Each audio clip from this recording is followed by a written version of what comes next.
சுதந்திரம் பறிக்கப்பட்டு வாழக்கூடிய ஒரு குழந்தை, ஒரு வாலிபன் பள்ளிகள் இடிக்கப்பட்ட போதும் அல்லாஹ் அக்பர் என்று சொல்லும் போதும் வெடிகுண்டுகளின் சத்தத்தில் அல்லாஹ்வை தொழுகிறான்,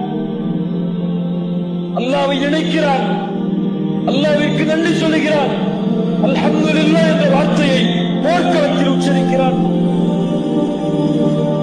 சுதந்திரத்தோடும் வாய்ப்புகளோடும் வசதிகளோடும் கண்ணியத்தோடும் நிலை சரியான நிலையிலும் எதிர்ப்புகளை வெளிக்காட்டக்கூடிய சூழ்நிலையிலும் வாழக்கூடிய நான் எப்படி அல்லாஹ்வை மறக்க முடியும்?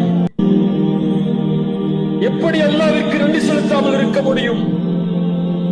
எப்படி நம்முடைய உள்ளங்கள் பாவத்தில் இன்னும் தொடர்ச்சியாக இருக்க முடியும்? அஃபலா யதூபூன இலல்லாஹ்,